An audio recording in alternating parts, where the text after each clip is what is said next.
Right, so we are here with Caroline. She is an intern at Victory Family Counseling. So I'm just going to go ahead and hand it over to her to discuss the organization, the mission, and the population that she works with. Okay. Well, thank you for having me. As you said, my name is Caroline Infante. I am currently an MSW student in my first year, and I'm doing an internship at Victory Family Counseling. Victory Family Counseling, what it is, basically the mission is that they are dedicated to serving undeserved populations, including minorities, the Latinx community, LGBTQIA plus community. It is done through evidence-based therapy, and they have a commitment to social justice as well. And so the therapy that they provide for is anybody age elementary school age to adult. They do have a school-based program as well where they serve the Cabarrus County school system and Kannapolis as well. Um, and my place or like my placement there is I am one of the intern counselors and I help provide therapy to the school-based children and to some adults as well. Awesome, thank you. So primarily the organization works with ages all across the board. Like you could see an elementary aged child, or you could be working with an adult, an older adult even.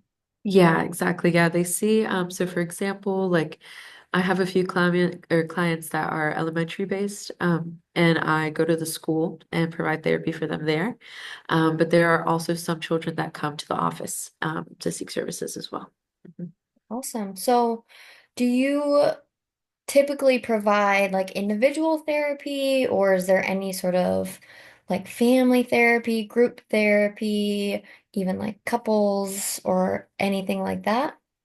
Primarily I do individual therapy, but there are clinicians who do like couples counseling.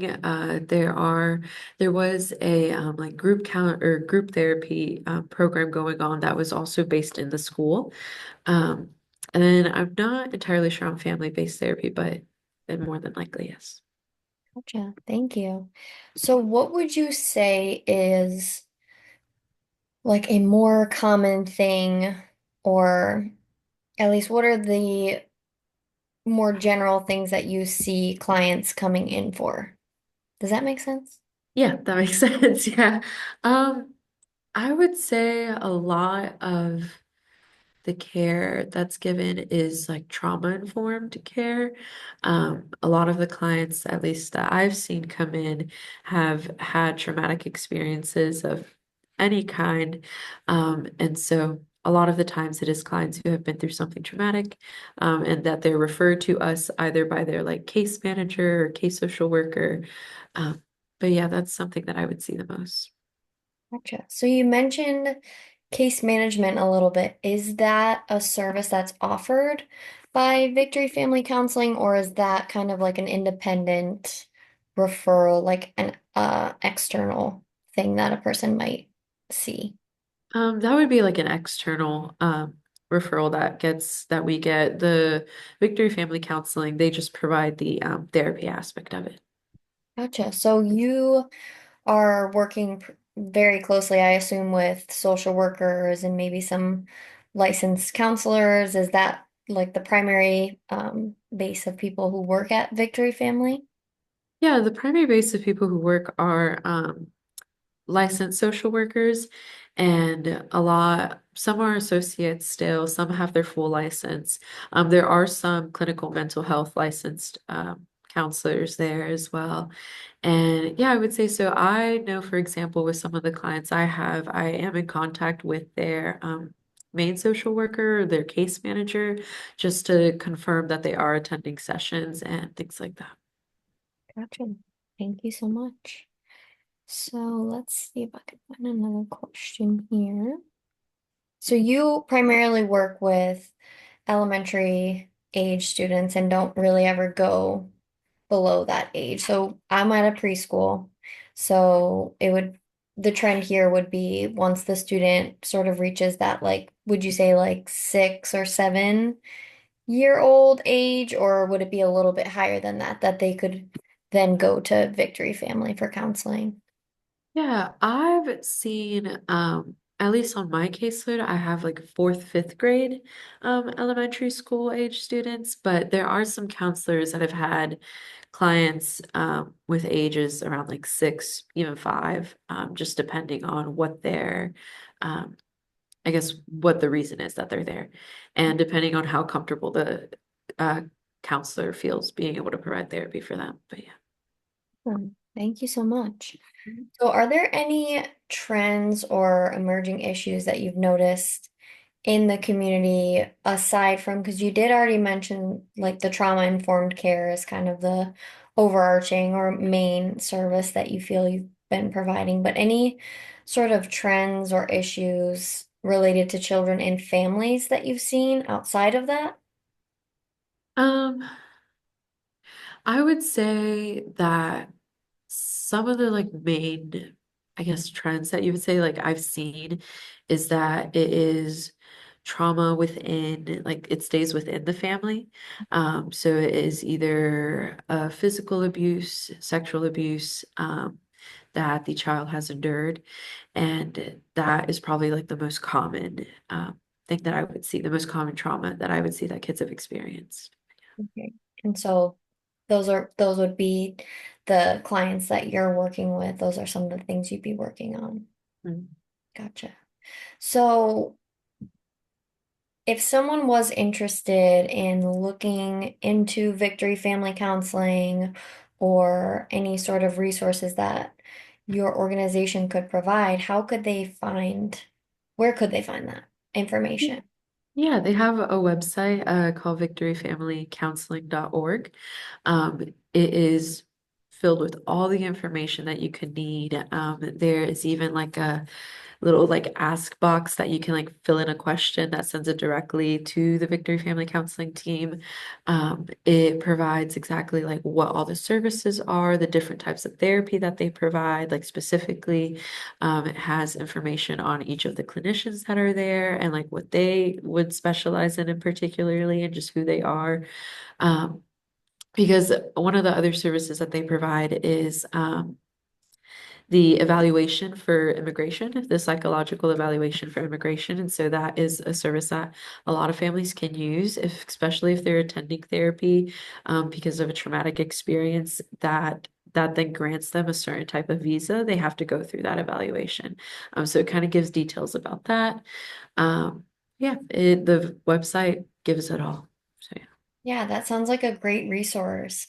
And are there any other like partnerships or sort of like community connections that Victory Family Counseling has, or is it kind of just the services they provide, and then maybe once you're enrolled, there would be like a referral program or something like that? One of the main things is that they do partner with a lot of the schools within the Concord area or like larger like Cabarrus area. The Kannapolis city school system is the one that I'm mostly involved in. And so the head of the school-based program, like they communicate a lot with the schools. Victory Family will go and do tabling events at like school events that they have for resources for families. And so things like that, I would say. Cool. So it sounds like you work pretty closely with like maybe even the counselors at the schools and people that kids might go to for help before maybe getting involved with your organization. Yeah, yeah. A lot of the counselors, I like to check in with like before sessions, just so if they have any updates that they can give me, of anything that's happened with the child that I should like be aware of before I enter the session. A lot of the counselors have been super helpful that I have spoken to throughout the school. So, That's awesome. Okay, so gonna kind of switch gears here and ask this very big question. So if you need a second, let me know. So how do you think that current social and political systems impact the clients that you serve and the population in the surrounding area of where you work? that is a big question.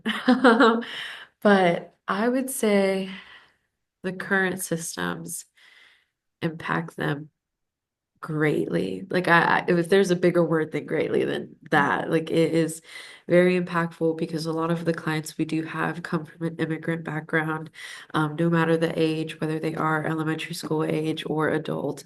Um, it impacts them in the sense of while we do provide, and I have been helping provide therapy in a mental health setting, um, it's more, they need more than just that.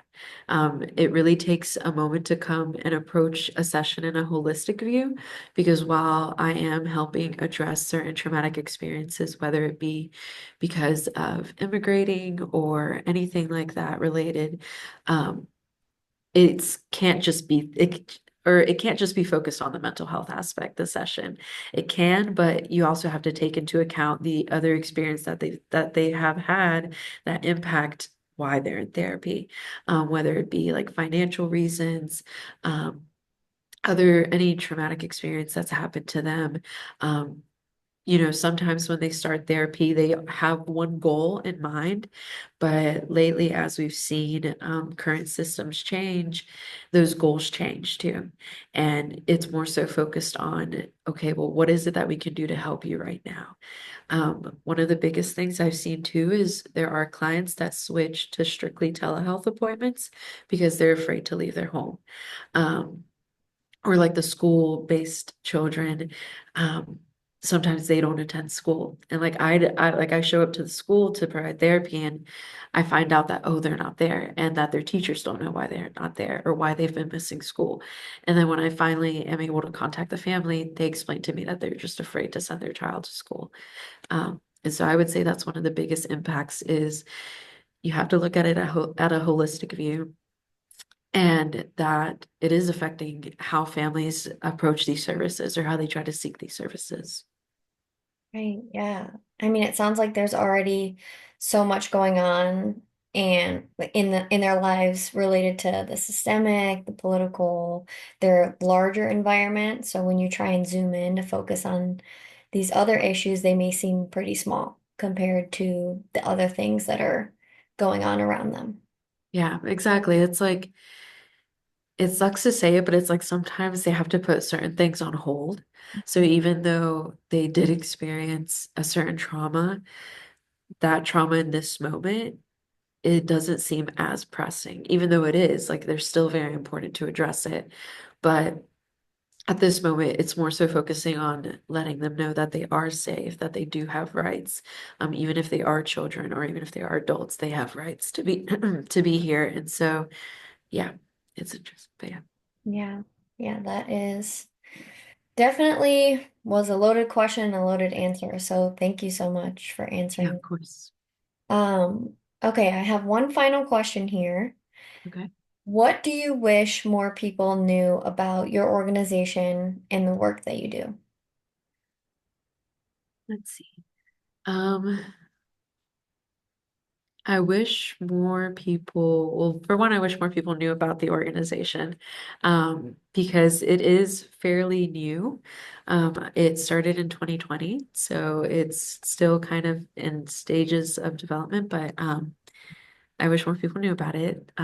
But then I also wish more people knew how therapy is so helpful, and that there are, even if you do not have the financial means to attend therapy, there are other ways to attend it. For example, Victory does scale-based. They have pro bono programs. They work in partnership with Mental Health of America for clients to receive pro bono if they meet the requirements for it.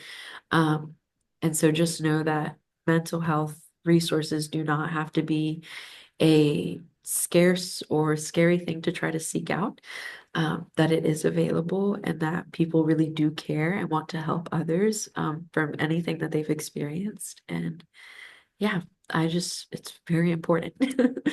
Yeah, that's great. Thank you so much. Yeah, I think when it comes to accessibility around mental health services, it may seem like it's far out of reach, especially when we get to talking about like insurance and certain places don't accept insurance or certain insurances, and then you have the quality of care and the relationship between those things. So I feel like there is maybe some not stigma, but just maybe some negative feelings related to especially places that do offer like free or pro bono or sliding scale services based on the quality of care.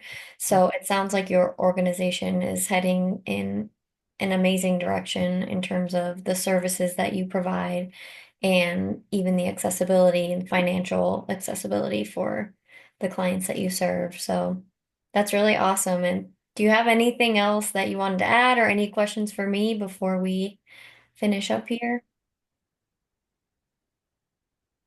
Nothing in particular, honestly, not that I can think of right now, but other than to just definitely visit the website, call the intake number on there. The admin team is amazing, and they are also very informed in just how to speak to clients and potential clients that could be there. So, absolutely. Mhm. Awesome. Thank you so much. I'm gonna end the recording.